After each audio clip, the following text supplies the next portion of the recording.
Good morning and welcome to Thought for the Day. My name's Claire. Today we're going to look at a passage in the Gospel of Matthew, chapter 18, and it's verses 1 to 10. I'm going to read it from the New International Version. At that time, the disciples came to Jesus and asked, "Who then is the greatest in the kingdom of heaven?" He called a little child to him and placed the child among them. And he said, "Truly I tell you, unless you change and become like little children, you will never enter the kingdom of heaven. Therefore, whoever takes the lowly position of this child is the greatest in the kingdom of heaven. And whoever welcomes one such child in my name welcomes me. If anyone causes one of these little ones, those who believe in me, to stumble, it would be better for them to have a large millstone hung around their neck and to be drowned in the depths of the sea. Woe to the world because of the things that cause people to stumble. Such things must come, but woe to the person through whom they come. If your hand or your foot causes you to stumble, cut it off and throw it away. It is better for you to enter life maimed or crippled than to have 2 hands or 2 feet and to be thrown into the eternal fire. And if your eye causes you to stumble, gouge it out and throw it away. It is better for you to enter life with 1 eye than to have 2 eyes and to be thrown into the fire of hell.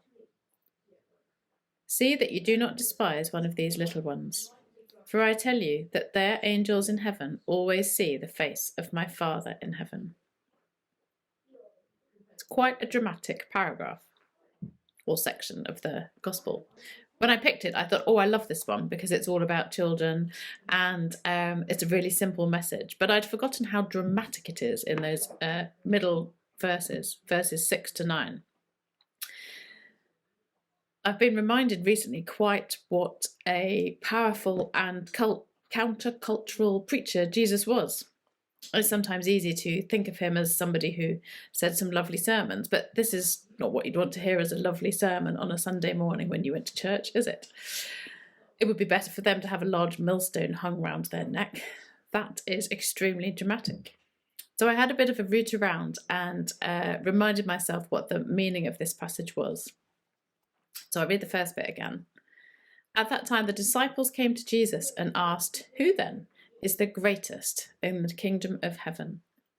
He called a little child to him and placed the child among them. And he said, "Truly I tell you, unless you change and become like little children, you will never enter the kingdom of heaven.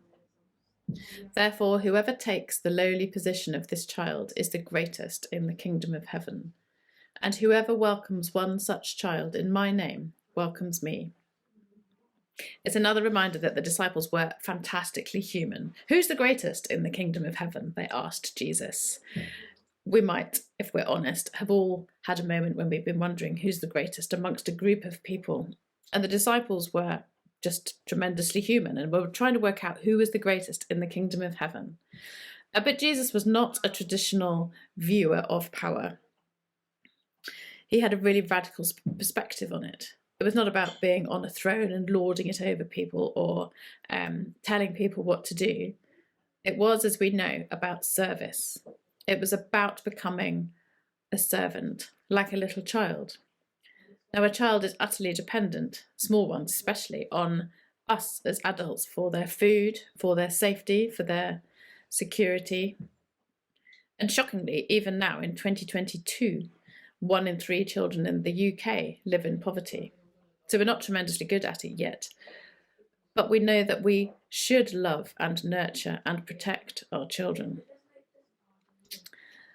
Jesus says, "Truly I tell you, unless you change and become like little children, you will never enter the kingdom of heaven." It's a real challenge to us, I think, to think, are we really willing to become as open and trusting and dependent on God as tiny children are on their caregivers? Do we recognise that we need to become like children? Then there's that awkward, dramatic, powerful middle section about causing someone to stumble.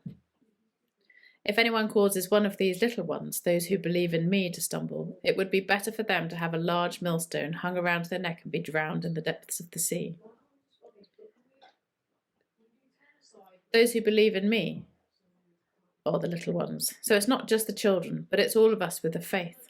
And so there's a different challenge to us there.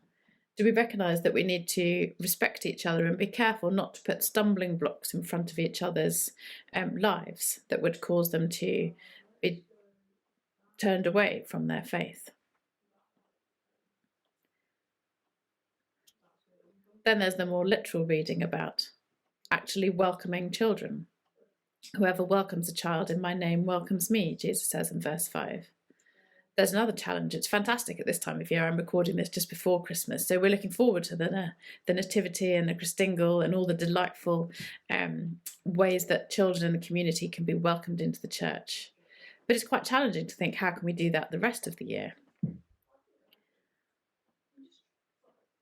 But I think at this time of year, as when you're listening to this, we're remembering the story of Jesus coming as a tiny baby and being vulnerable, that he challenges us to be vulnerable, to change and to become like little children, so that we may enter the kingdom of heaven. I pray that you might find a way of hearing God through this reading this morning. Amen.